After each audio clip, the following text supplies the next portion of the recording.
There's a lot of great ways to play Game Boy Advance in 2026, but something that's kind of interesting. Even with modded Game Boy Advance devices, it still feels like it's just not quite there. I've got this one here from Funny Playing, and I absolutely love it. But sometimes you can get some better features with modern emulation devices. So what is the best way to play Game Boy Advance in 2026 and beyond? There's devices like the Miyoo Brick, but they're vertical devices. You can play on the original Game Boy Advance SP if you want that clamshell form factor. But there are a few compromises to something like this. You don't get save states, and the hinges are just not quite as good as a brand new one. What if you want that clamshell form factor, but with modern emulation features, save states, fast forward, cheats, and so much more? And what if you also want something a little bit more portable? Check this thing out. This is the Miyoo Mini Flip, at a fraction of the size of the original Game Boy Advance SP, but with every kind of feature you'd want in it under the sun. This might be the best way to play Game Boy Advance if you want something portable like the original SP. What exactly is the Miyoo Mini Flip, and is it worth buying over a modded Game Boy Advance SP? Let's take a look at this tiny little handheld and see if it's worth it. So without further ado, let's just hop in.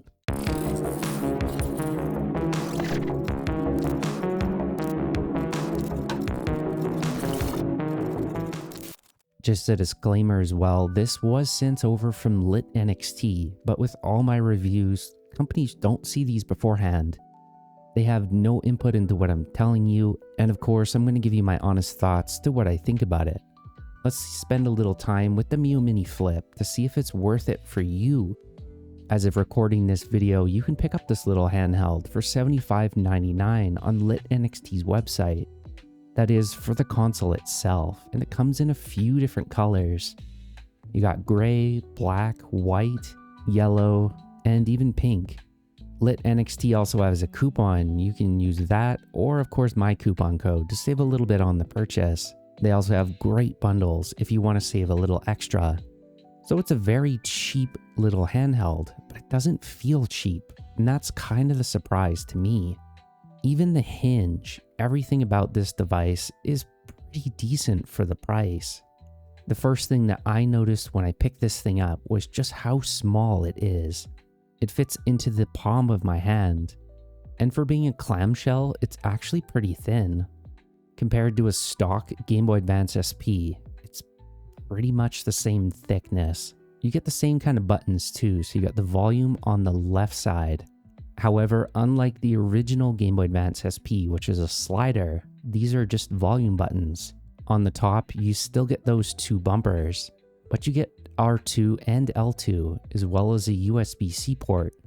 I had to mod my Game Boy Advance SP to get that same level of functionality with modern charging. And on the other side, you of course have the power button, and you get the same little notification buttons too. It's a subtle touch, but it's really cool how they kept that original styling. There's some slight ventilation on the back for the cooling. Another thing that's kind of surprising to me is just how light this thing is. The Miyoo Mini Flip only comes in at 120.3 grams. A fully modded Game Boy Advance SP with the game, it comes out to 166.2 grams. Slightly heavier than a modded Game Boy Advance SP, but not by much. I think this is even lighter than something like the Miyoo Brick. The Miyoo Brick is 157 grams. That really shows into how portable this device is. You can put this in your pocket. You're unlikely to be bothered by the weight. This is an even lighter handheld. 120.3 grams is nearly nothing. You put this in your pocket, you're pretty much likely to forget that it's even there. Kind of funny comparison, but look. My wallet weighs even more at 151 grams. It's lighter than my wallet. And trust me, there's not a lot in here. What is it like actually using this little handheld?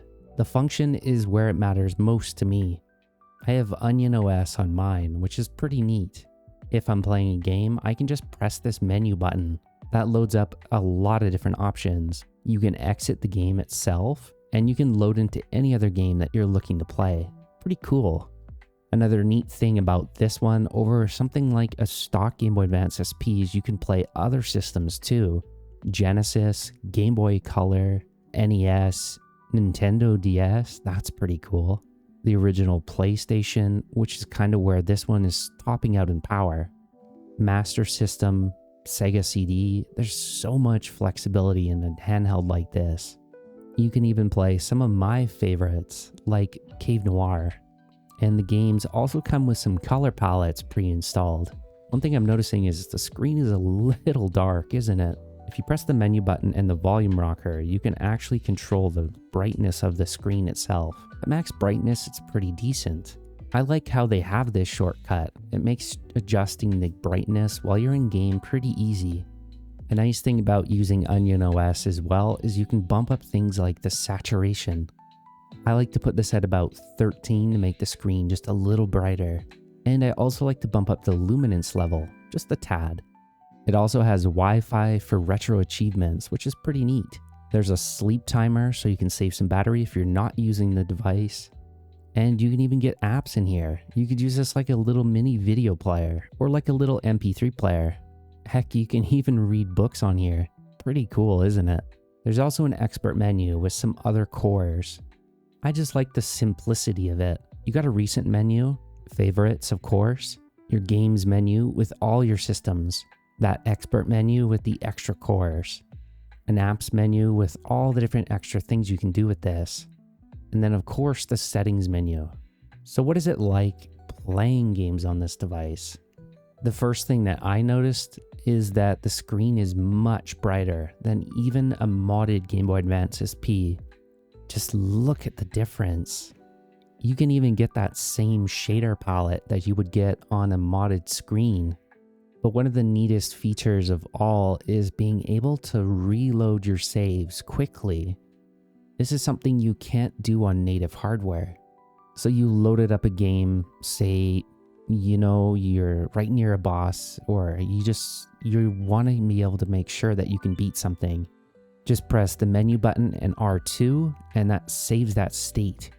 You can adjust the save state by pressing the menu and adjusting left or right, so you can have multiple different save locations. To load that instantly, just press the menu and L2, and you're right back to where you saved it. These are little features, but something that's really helpful, especially on systems like Genesis. You know, I was unable to finish a lot of the classics that I grew up with because they're just way too hard. Something like The Adventures of Batman and Robin. I don't know if anybody's ever beat the first level. Probably, but I certainly haven't. Just save your progress as you get further. This is a great way to finish stuff like beat 'em up titles, or even something like a bullet hell. Save as you go, and then just keep going. For someone that just wants to finish these titles that have plagued me for years, it's an absolute godsend. You know, when I first started playing on emulation devices, I thought that was the coolest thing. But I also kind of thought it would ruin the experience. I put off using save states for the longest time. I don't know, I think you guys will have a really fun experience playing classics on this system. Here's kind of breaking the third wall a little bit, but it's funny when you're playing these as a reviewer, sometimes you're doing really good and you don't want to stop. You got to make sure to finish your video too. This has been a horrible run though. You guys ever played this game? It's kind of fun, isn't it? I want to share some of the titles that I really enjoy on this device. The Adventures of Batman and Robin for Sega Genesis. I do also want to finish Altered Beast. This was one I had on the original Genesis. I think I still have a cartridge for this one. Isn't there just so many classic Genesis games that are awesome? Golden Axe is one I never finished. I might go through and try to finish that one on here. Oh, and that notoriously difficult Jurassic Park. Here's another classic too, Revenge of Shinobi. If you haven't tried this, but you love classic games, give that one a try.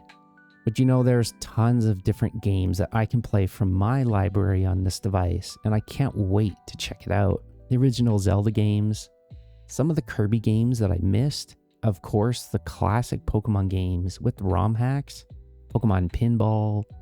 Here's another one I've been absolutely addicted to, Pokemon Puzzle Challenge. It's kind of like Tetris, but more Pokemon centered. So fun. So let me tell you a little bit more about the controls before I get sidetracked again. The D-pad has excellent pivot. You're not going to get false diagonals on this one. The edges of this are slightly flared. It's also extremely quiet. This is unlikely to bother anybody if you're using it in something like a cafe. Start and select are slightly clicky, but I'm actually kind of surprised how quiet they are. And the face buttons are extremely quiet too. These are rubber membranes, so they feel very nostalgic. These feel very similar to how the Game Boy Advance SP feels. I love how they tried to keep this original as possible. Those volume buttons are also extremely quiet. This is one device that you can use in public and nobody will hear you clicking away. I love this little handheld, it's so cool. One of the very first handhelds that I got in this arena was the Miyoo Mini. With this, you can still feel that DNA in the best way possible. It's like the perfect combination of original hardware mixed with some of the best features and design styling from emulation devices. Are you wondering how this speaker sounds? Me too. Let me show you what it sounds like. I'm gonna use Cave Noir for the audio sample. I just love the music on this game.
So I think the best way that I can describe the audio quality on the Miyoo Mini Flip is that it sounds good.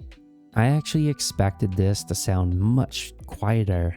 This is louder than the original Game Boy Advance SP. The Game Boy Advance SP, however, has a little bit more bass.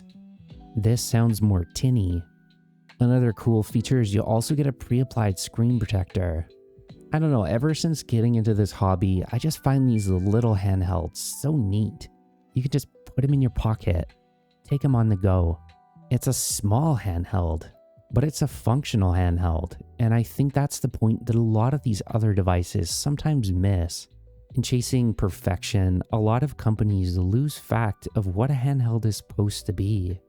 But the Miyoo Mini Flip keeps all the most important things in the best possible ways. If you're looking for something just to stick in your pocket and go, this is one of the best handhelds that I've seen for that very purpose. The only other handheld that comes close to that level of functionality is a vertical handheld in the TrimUI Brick or even the TrimUI Hammer. You get the same simple interface, the same pocketability, but compared to that, this just offers a different level of nostalgia. If you want something for the original Game Boy or Game Boy Color, the vertical handheld form factor of the TrimUI Brick or the metal TrimUI Hammer is hard to beat. There's something special about a handheld that you can just fold away, stick into your pocket. I've looked at the Anbernic 35XX SP, and that was a decent handheld for the price, but I think the screen on this might be slightly better. It's more vibrant, and the build quality is much sturdier. I trust Miyoo to do a better job building a handheld than Anbernic, and Anbernic devices always have kind of slightly washed out panels. So what's my final thoughts on the Miyoo Mini Flip? I think it's awesome if you're looking for something that's like the original Game Boy Advance SP, but with more modern features and without the hassle of modding. This is probably the best bang for your buck you can find. But I want to know, what do you think about the Miyoo Mini Flip? Do you like it? Did you buy one? And what are your favorite games to play on it? Let me know in the comments below. If you have any questions regarding the Miyoo Mini Flip, make sure to ask in the comments as well. Anyways, it's been fun hanging out. Hopefully this helps you make your choice a little bit easier. Are you going to go for the original or maybe mod the one you already have? Or does this look appealing? Thanks for hanging out. I'll catch you in the next one.